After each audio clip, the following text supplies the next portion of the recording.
देख रहे हैं हिमाचल न्यूज 24/7।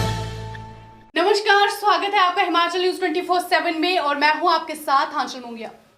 देश की राजनीति में केंद्रीय वित्त राज्य मंत्री अनुराग ठाकुर का अपना एक अलग ऊंचा मुकाम है।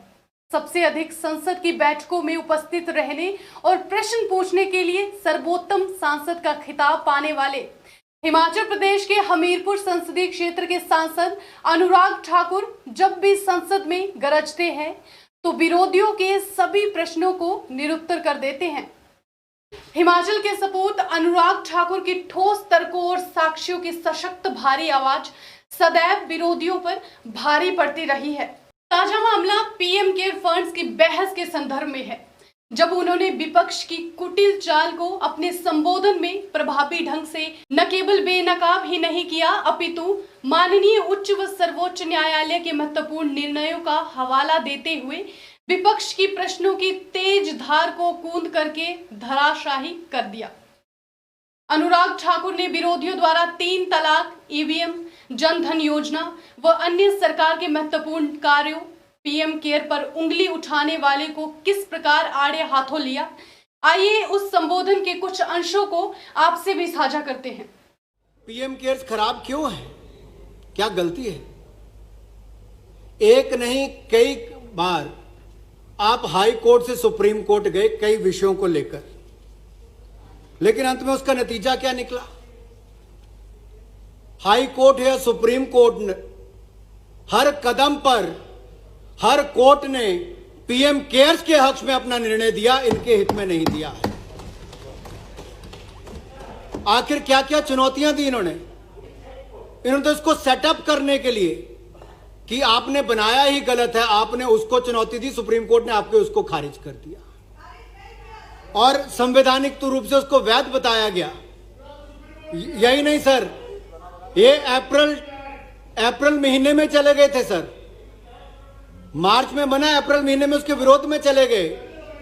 देश कोरोना महामारी से लड़ने के लिए तैयारी कर रहा था, प्रधानमंत्री जी कदम उठा रहे थे, लेकिन ये उस समय भी राजनीति कर रहे थे, विपक्ष का काम कर रहे थे ये। और जून 2020 में सर इन्होंने उसको कहा कि इसको आरटीआई के अंतर्गत देना चाहिए, उसको भी कोर्ट ने खारिज कर दिया, दिल्ली हाई कोर्ट ये लोग है। उसके बाद इन्होंने कहा कि सारे पैसे नेशनल डिजास्टर रिलीफ फंड में ट्रांसफर करने चाहिए। कोर्ट ने उसमें डिटेल जजमेंट दी है कि नेशनल डिजास्टर रिलीफ फंड में राज्य और केंद्र का पैसा जाता है और इस पे पीएम केयर्स फंड में कंसोलिडेटेड फंड का कोई पैसा नहीं जाता, कोई बजटरी सपोर्ट नहीं जाती। ये स्वैच्छिक निधि से जो लोग जनता पैसा देती है वो पैसा इसमें आता, केंद्र सरकार का कोई पैसा इसमें नहीं गया है। हम सांसदों ने पैसा दिया होगा, गरीब से गरीब व्यक्ति ने पैसा दिया। सर मुझे दुख इस बात का होता है कि गरीब से गरीब व्यक्ति ने तो इसमें अपना योगदान दिया, लेकिन कुछ लोग यहां पर ऐसे हैं कि उनकी अच्छी सोच पर भी प्रश्न चिन्ह खड़ा करते हैं। ये केवल नरेंद्र मोदी जी की सोच पर या प्रधानमंत्री की सोच पर प्रश्न खड़ा नहीं करते, ये हिंदुस्तान के 138 करोड़ की जनता की सोच पर प्रश्न चिन्ह खड़ा कर रहे हैं। किन लोगों ने योगदान दिया, मैं कुछ कहना चाहता हूं सर इस पर। सर उत्तर प्रदेश के प्रयागराज की 9 साल की अनुष्का और 6 साल के युवराज ने अपनी गुल्लक तोड़कर 700 रुपए में से 300 रुपए इसके लिए योगदान दिया है सर, बच्चों ने दिया है सर। अगला कानपुर के किदवई नगर में बच्चों ने मजदूरों के लिए जो गुल्लक तोड़कर सर 5,855 रुपए पीएम केयर फंड के लिए दिए सर। उत्तर प्रदेश के मिर्जापुर की सर 10 साल की बेटी सुहानी ने 4,091 रुपए पीएम केयर फंड के लिए दिए सर। बीड़ की रहने वाली एक रिटायर्ड टीचर ने 5 लाख रुपए पीएम केयर फंड में दिया सर। सुनो भाई, क्या दिक्कत है? सर अगर योगदान देने वालों के लिए भी सर, जिन बच्चों ने अपनी गुल्लक तोड़कर पैसा दिया उनका नाम सुनने के लिए भी राजी नहीं है, तो शर्म आनी चाहिए सर इस सोच के ऊपर। सर उत्तराखंड की अगस्त मुनि 80 साल की वीरांगना सर दर्शना देवी जी सर 10 किलोमीटर पैदल चलकर बैंक आई और अपने जीवन भर की पेंशन 2 लाख रुपया पीएम केयर्स में देती सर, 2 लाख रुपया सर। दिल्ली के जयप्रकाश नगर के 82 वर्ष के महेंद्र सिंह सर 1 लाख रुपया पीएम केयर्स फंड के लिए दे दिया सर। उत्तराखंड के गौचर के 60 साल की देवकी भंडारी ने सर 10 लाख रुपए पीएम के।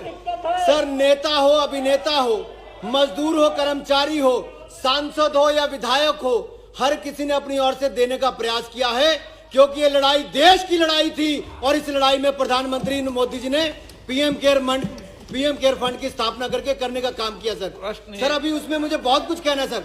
सर इनका असली चेहरा तो दिखाना बाकी है सर। सर इसमें कम से कम आधे घंटे का समय तो चाहिए होगा सर, क्योंकि नहीं, वो आज बिल की फुल डिबेट पे समय बोलना सर इनका सर या तो आप ये कह लीजिए अभी तो किया तो मुझे विस्तार में अपनी बात अभी रखने का, या सर चर्चा के समय मुझे अपनी पूरी बात रखने का अवसर मिले। चर्चा के समय पूरा मौका सर मैं एक बात जरूर कहना चाहता हूं, प्रधानमंत्री जब आप चर्चा करने आए तो मेरे विपक्ष के लोगों से अनुरोध रहेगा, कृपया करके प्रधानमंत्री नेशनल रिलीफ फंड को पढ़कर आए। 1948 में सर शाही हुक्म की तरह उस समय के प्रधानमंत्री नेहरू जी ने कह दिया पीएम नेशनल रिलीफ फंड बना दो। 1948 से लेकर आज तक उसकी रजिस्ट्रेशन तक नहीं हो पाई। यहां सर 48 तक उसकी रजिस्ट्रेशन आज तक नहीं हो पाई।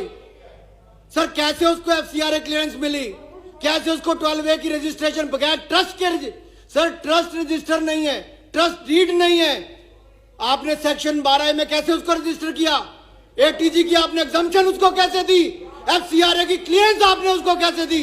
मैं पूछना चाहता हूं आप लोगों से, हमने यहां पर पीएम केयर्स संविधानिक रूप से एक रजिस्टर्ड पब्लिक चैरिटेबल ट्रस्ट है सर। मैं खुली चुनौती देता हूं विपक्ष को, किसी भी मुद्दे पर चर्चा कर ले, यह संवैधानिक रूप से पब्लिक चैरिटेबल ट्रस्ट है, हिंदुस्तान की 138 करोड़ की जनता के लिए है। आपने केवल एक परिवार, गांधी परिवार के लिए वो ट्रस्ट बनाए थे। प्रधानमंत्री नेशनल रिलीफ फंड में सोनिया गांधी, नेहरू, ये लोग वहां पर उसके सदस्य रहे सर। इसकी विस्तार में चर्चा होनी चाहिए। दूध का दूध, पानी का पानी हो, देश को आपका असली चेहरा नजर आना चाहिए सर। इसके ऊपर अधीर रंजन चौधरी जी से बिल्कुल सहमत नहीं हूं। इस पे पूरे नेहरू गांधी खानदान का नाम लेना चाहिए, क्योंकि आज तक देश की जनता को गुमराह करके अलग अलग चैरिटेबल ट्रस्ट में पैसा लेकर आपने व्यक्तिगत लाभ उठाने का काम किया है, उसको हम पर्दाफाश करके छोड़ेंगे। ये गांधी परिवार ने देश के साथ खिलवाड़ किया है, इसका दूध का दूध, पानी का पानी करेंगे। आपके तो आपका एक एक चिट्ठा यहाँ पर निकाला जाएगा। यहाँ पर